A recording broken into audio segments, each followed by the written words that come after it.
بسم الله الرحمن الرحيم. رب اشرح لي صدري ويسر لي أمري واحلل عقدة من لساني يفقه قولي.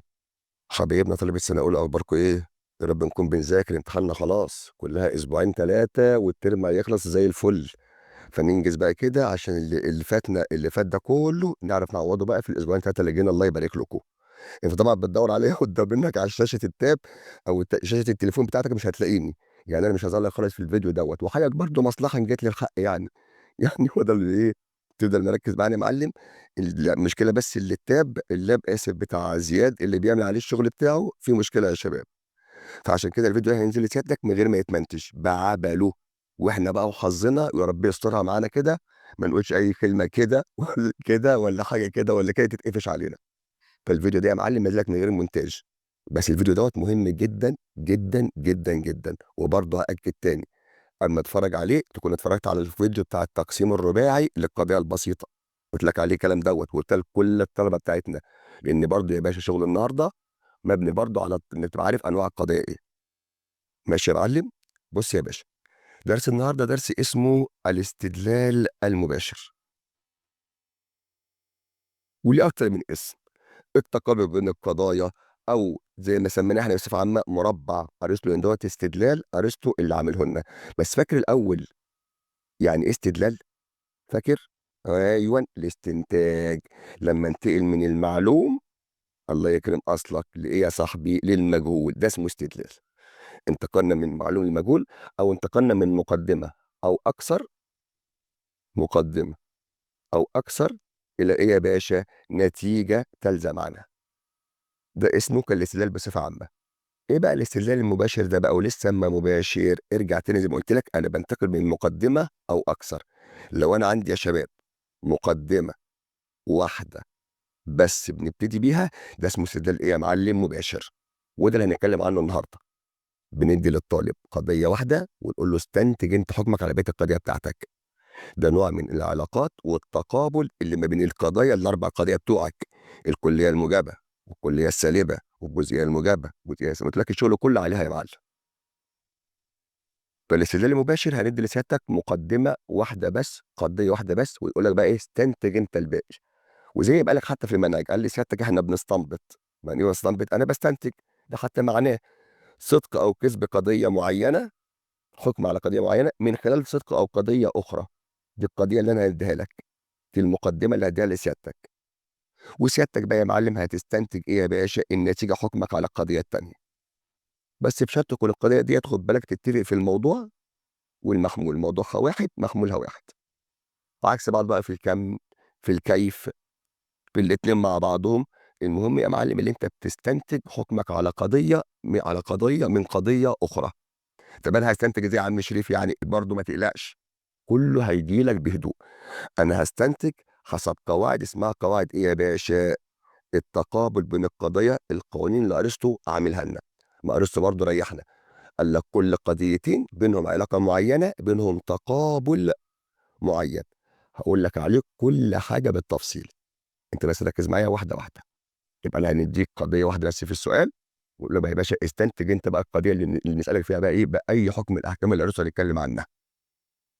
ارسطو راح عامل ايه بقى يا معلم؟ عشان كده استنى حتى مربع ارسطو. ارسطو رسم مربع زي اللي انت شايفه دوت. الرسمه دي يا باشا لازم تعرفها كويس جدا جدا جدا. وعندي الاربع قضايا بتوعنا مش هحلك منهم: الكاف ميم، كليه موجبه، كليه سالبه، جزئيه موجبه، جزئيه سالبه، الاربع قضايا بتوعنا. بص يا غالي، ادي المربع قدام منك اهو يا حبيبي. عندك اربع زوايا على المربع، كل زاويه محطوط فيها قضيه معينه، وما ينفعش تهبد وتقول لي حط القضيه ديت مكان دي على مزاجي. لا، ارسطو لسيادتك اللي انا اقوله لك التزم بيه. ماشي يا معلم. فين بقى شكل القضيه مثلا على المربع؟ بص يا ابن عمي، ميزه ارسطو برضه خد بالك اللي هو احتفظ لكل القضايا بالمقام بتاعها. هو مين اكبر يا باشا؟ الكليات ولا الجزئيات؟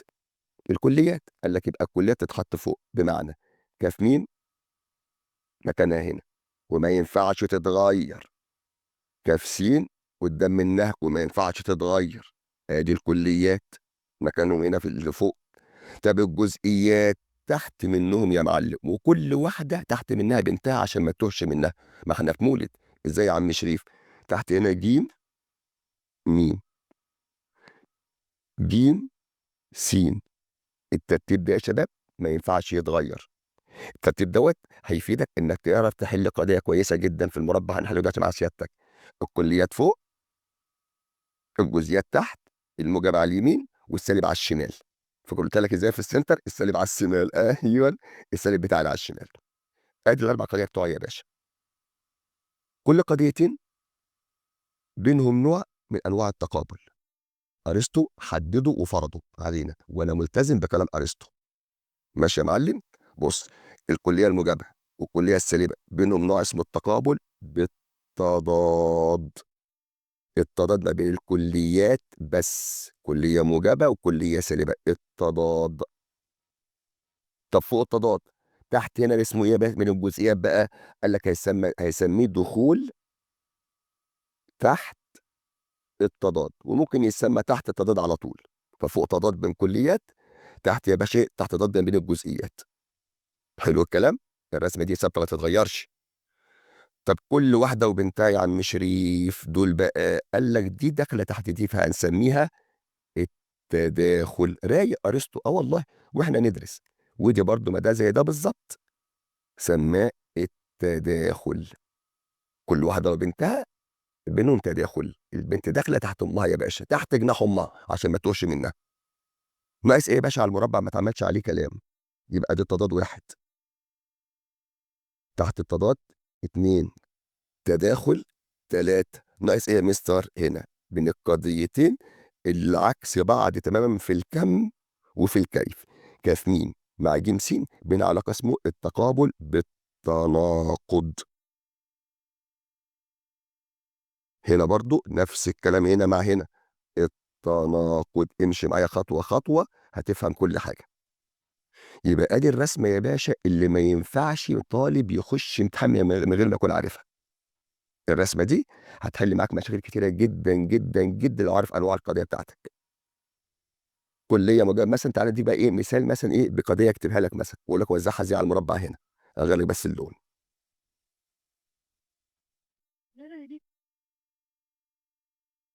اللي جرى. طب خلاص خلينا زي ما احنا. الكلية المجابة قال لك مثلا كل العرب احرار. الكلية المجابة. طب الكلية السلبية بتاعتها هنا نكتبها ازاي يا مستر؟ كل العرب نفس الموضوع ليسوا أحرار. ممكن أقول لا عربي حر عادي، مقام مفرد لجامع عادي، بس ما غيرش في الكلام. العرب العرب، أحرار أحرار. جزئية موجبة بعض العرب أحرار. جزئية سالبة بعض العرب ليسوا أحرار. ده رسمة المربع وتوزيع القضايا على المربع. وما ينفعش تهبط او تهبط وتقول انا عايز احط الجزئيه فوق والكليه تحت، مش على مزاجنا. الكليات فوق، الجزئيات تحت. موجب على اليمين، سالب على ايدنا الشمال. واعرف كل قضيتين بينهم ايه؟ الكليات تضاد. دي حكم هقول لك دلوقتي حالا. الجزئيات تحت التضاد. البنت وامها تداخل. اللي مش طايقين بعض دولت تناقض. وتعالى اقول لك بقى يا باشا، الرسمه دي اللي انت عرفتها وثبت الفيديو واحفظها كويس وشوف التضاد فين، تحت التضاد فين، تداخل فين، ثبته كده. لا يا باشا دقيقه كده واحفظ الرسمه واعرف اماكن كل قضيه فين. وتعالى بقى يا باشا نحل على اسئله على الجزئيه بس بعد ما اكون عرفت كل قضيه مكانها فين. ثبت الفيديو كده دقيقه واعرف القضيه مكانها فين، وانا هستناك. ما تقلقش ما تقلقش.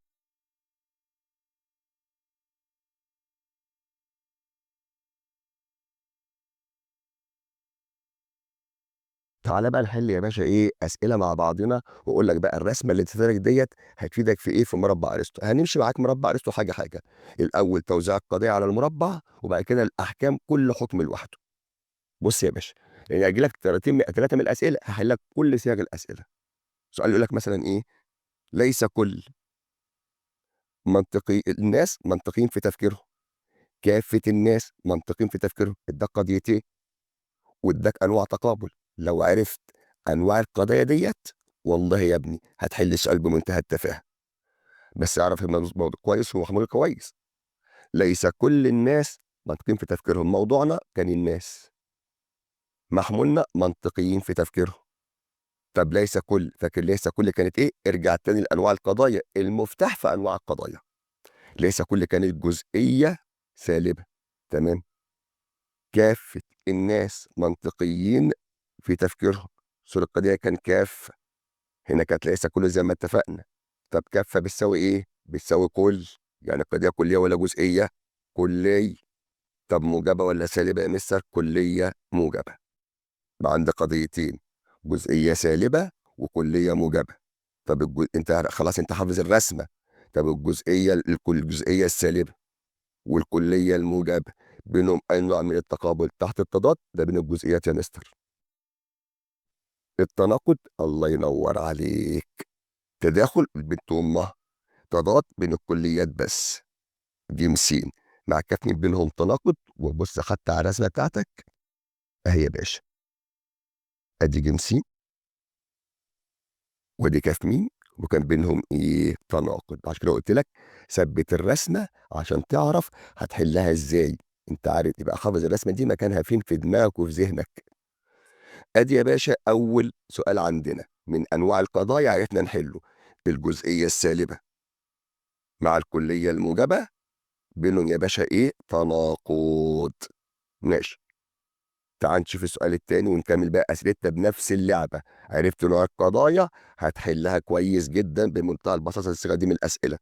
بعد كده نقول لك الاحكام. بص يا عم، بين القضيتين لا شيء من الناس بجماد، ادي قضيه. طائفه من الانسان ليس بجماد، ادي قضيه تانية. اعرف نوعهم. لا شيء من الانسان بجماد، لا شيء من كليه سالبه. طائفه من بتساوي بعض. جزئي ليس بالموضوع ومحمول سالبة.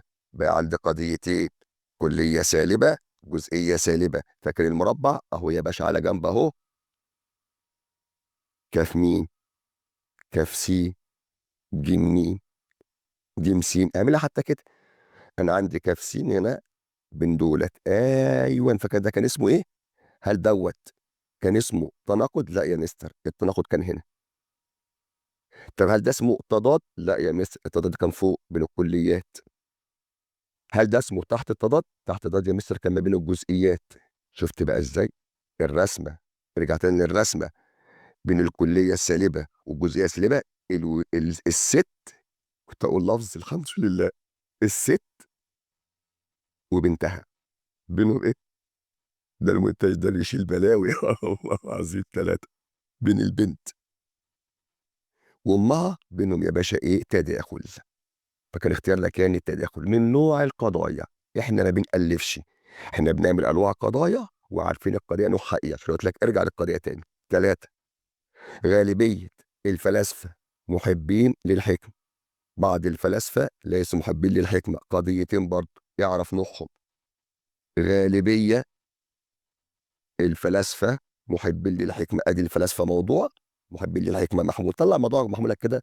غالبيه بتساوي بعض، بقت جزئيه موجبه مفيش فاصل. بعض الفلاسفه ليسوا محبين للحكمة، بعض بقت جزئية. وليسوا فصلت الاتنين بقت سالبة.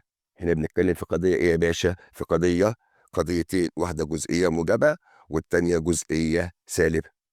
طب الجزئية الموجبة يا مستر والجزئية السالبة يا مستر، ارجع تاني للمربع ما بين جزئيتين اهم. الجزئيتين كان بينهم ايه يا باشا؟ الله ينور عليك. اول حاجه خالص كان بينهم دخول تحت التضاد. هم تحت الجزئيات دي صغيره، قلت لك انا اقعد تحت عشان اتدفى بالكبار. فتحت التضاد ده بين الجزئيات، ولا كان تناقض ولا تداخل ولا تضاد. سؤالي رقم 4، إذا كانت القضية برضه كافة الجنود شجعان، فإن القضية تقابلها. ده بقى ربطها لك بالاستغراق يا معلم. بص، كافة الجنود شجعان دي قضية كلية موجبة، صح الكلام؟ القضية بتقابلها وبتستغرق محمولها فقط. فاكر الاستغراق؟ أغنيها لك تاني، فاكره؟ الكاف في الموضوع والسين في المحمول وإيه في برضه أغنية النهارده تستغرق محمولها فقط، يعني جزئية سالبة. برافو عليك، سمعتك يا رغد، سمعت. يبقى أنا عندي كلية موجبة، وعندي جزئية سالبة، وعندي المربع ادي الكلية الموجبة اهي مع الجزئية السالبة اهي. كان بينهم يا مستر ايه؟ دولت اللي مش طايقين بعض. ولا تحت التضاد ده الجزئيات اللي بتستخبى، ولا التضاد ده الكليات اللي قاعدة فوق انتخ، ولا تداخل مش بنت وبنتها اللي مش طايقين بعض. بص، كم عكسه كاف اسف عكسها جيم، ميم عكسها سين، الكم عكس بعض والكيف عكس بعض. بقول لك مش طايقين بعض، هتلاقي حتى في حكمهم مش طايقين بعض. اه والله. فسمى تناقض. تعال نشوف سؤال تاني بعد منه على نفس الجزئية دي. بعد كده أقول لك الأحكام بقى يبقى أسئلتها إزاي. كل العرب يقدرون قيمة العلم. يا ريت والله العظيم ما كان ده بقى حل. جموع العرب لا يقدرون قيمة العلم. ما أعتقد. بس يا عم خليك، الفيديو مش هيتمنتج، خش على الشرح. هاتين القضيتين بينهما تقارن، وادى لسيادتك اختيارات. دخول تحت الأربع قضايا بتاعتنا. كل العرب يقدرون قيمة العلم. كل السور بتاعنا بقت كلية موجبة. جموع العرب لا يقدرون قيمة العلم. جموع بتساوي كل، يعني برضو كلي. ولا بالموضوع محمول، فاكر بالموضوع محمول وبعديها فعل. القضية بتاعتك سالبة، القضية بتاعتنا كلية سالبة. بقيت ما بين قضيتين الاتنين الكبار اللي فوق. ايوان، اللي فوق كاف ميم مع كاف سين، جيم ميم مع جيم سين اللي فوق، اللي قاعدين فوق.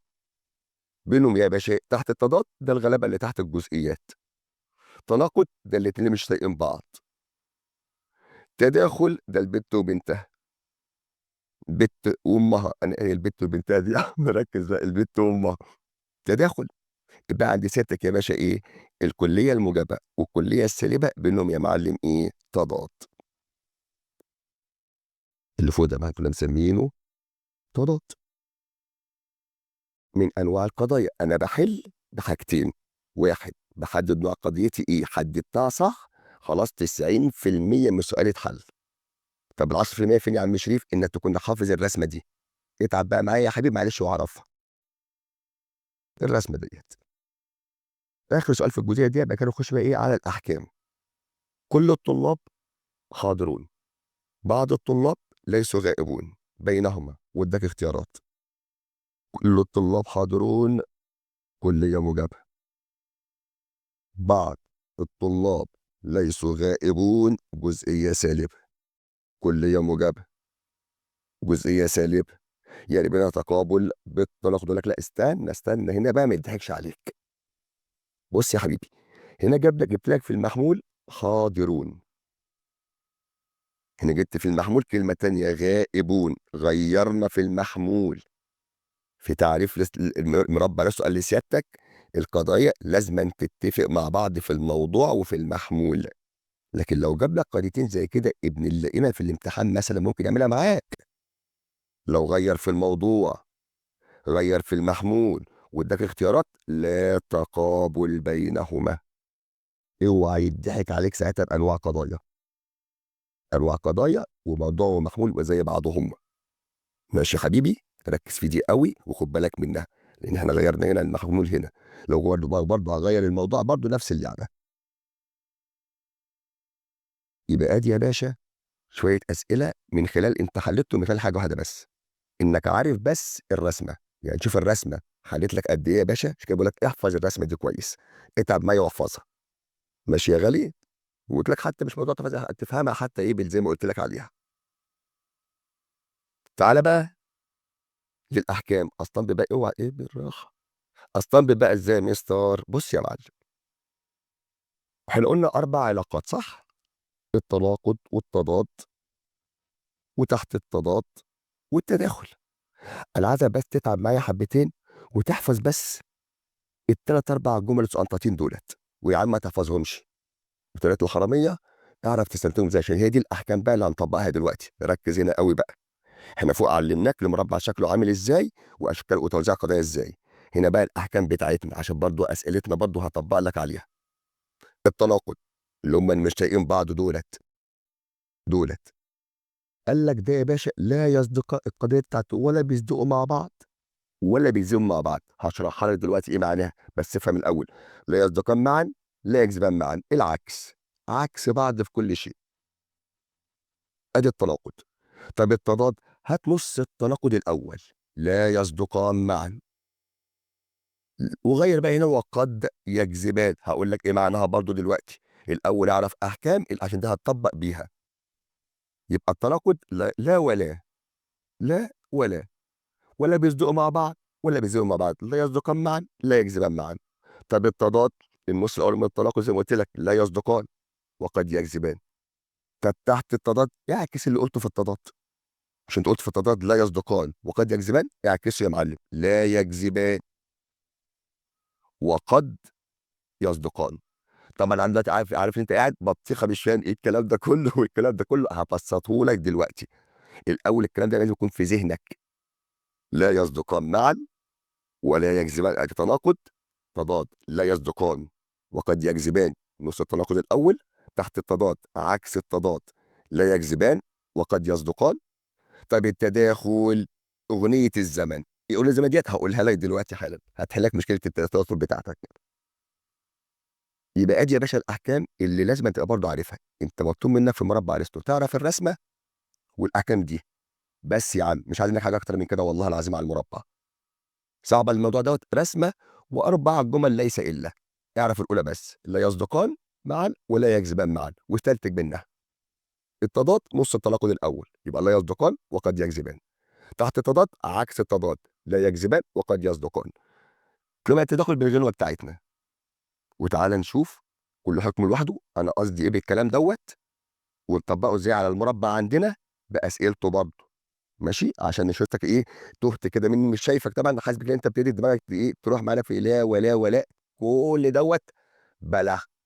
اسمع كلام اخوك، اسمع كلام ابوك يا معلم، ده بلح. وهثبت لك دلوقتي حالا بلح ازاي لما نيجي نشرح بقى الكلام دوت. تعالى يا عم الاول حاجه. ادي اول حاجه عندنا كانت التناقض. فاكر التناقض بين الطريقه المختلفه في الكم وفي الكيف، مش طايقين بعض عكس بعضهم. الكاف ميم اهي يا باشا، كاف ميم مع جيم سين، او كاف سين مع جيم ميم. ادي التناقض اهو، كاتب لك انا حتى يا باشا اهم. لا يصدقان معا، لا يعني العكس يا باشا. يعني ايه العكس؟ يعني لو فرضنا مثلا جاب لك القضيه الاولى في السؤال صادقه، سيادتك يبقى الثانيه عكسها على طول، مالها يا عم شريف؟ كاذبه. يعني لو قال لك مثلا كل العرب احرار، على فرض انها صادق، حكم اللي بيقابلها بالتناقض. فين التناقض يا عم شريف؟ التناقض اهو على القضيه دي كانت صادقه، يبقى دي حكمها اللي سيادتك تتجه يا معلم كاذبه. اه ارسطو افترض كده، الاتنين ما ينفعش يكونوا يصدقوا مع بعض العرب ليسوا احرار. واللي يتقال هنا يتقال برضه هنا برضه عادي جدا جدا جدا، ما ده زي ده وده زي ده يا باشا.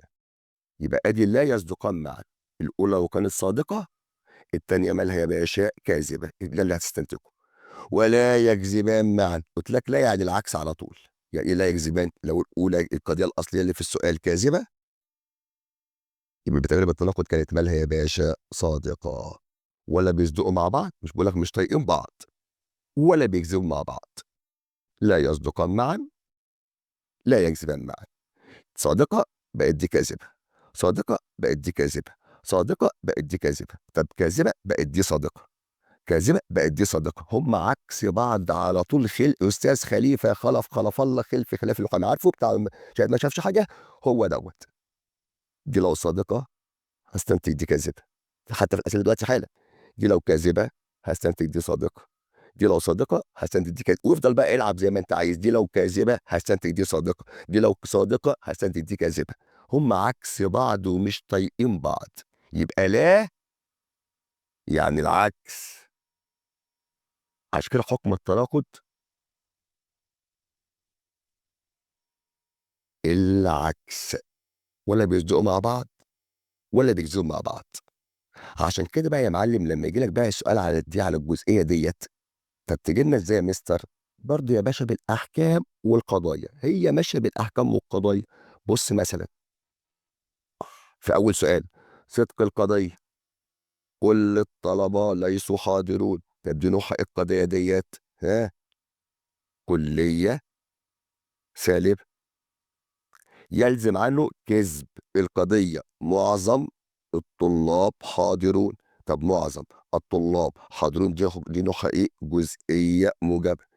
اداك كليه سالبه صادقه، جزئيه موجبه عكسها تماما كاذبه، الكليه السالبه والجزئيه الموجبه. هل بينهم تحت التضاد؟ لا. هل بينهم تضاد؟ لا. طب بينهم تداخل؟ لا. ده بينهم ايه يا معلم؟ تناقض. عكس بعض القضايا هي يا حبيبي، والحكم كمان عكس بعضه. دي صيغه ممكن تيجي لك. ماشي يا باشا؟ اعتمدنا فيها ان انت عارف نوع القضايا، ده لو انت عارفها. يا لهوي، ايه اللي جرى؟ معلش. اعتمد ان انت عارف فيها نوع القضايا، ده لو انت عارفها، وده خوف كل من نوع القضايا، والحكم عكس بعضه لا يصدقان معا. صيغه تانيه برضو ممكن تيجي لك برضو يا حبيبي، يقول لك السؤال التاني برضو، هنديك على كل حاجه كده ايه، صيغه صيغتين كده، وبعد كده نحل لك كله على بعضه.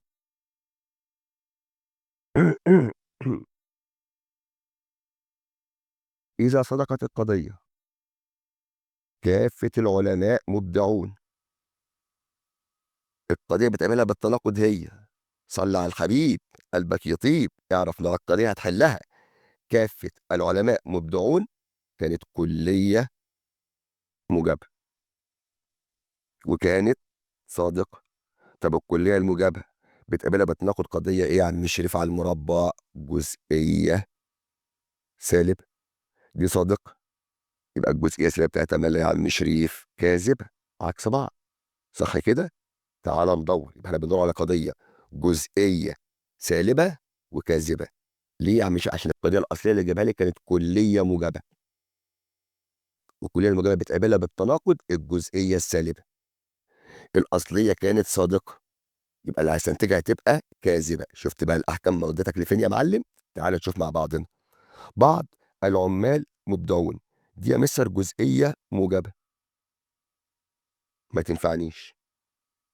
كل العمال ليسوا مبدعون، دي كليه سالبه، الكليه السالبه برضو ما تنفعنيش.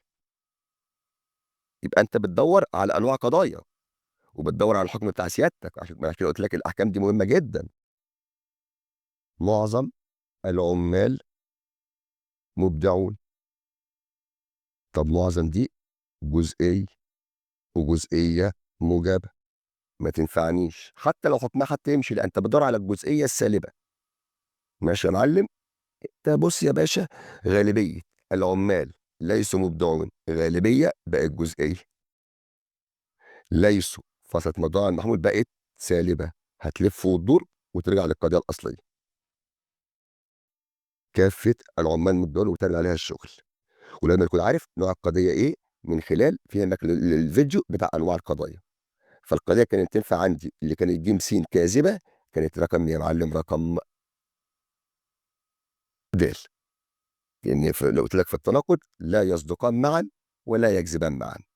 يبقى يا باشا احنا من خلال الحكم بتاعنا عرفنا ان ايه، نحل اسئلتنا. ولا بيصدقوا مع بعض ولا بيكذبوا مع بعض، هما مش طايقين بعض، هما عكس بعض تماما في كل شيء، لان لا معناها العكس. وهتنسى دي بقى عشان هتلاقيها كمان شويه في لا يصدقان ولا يكذبان الكلام دوت.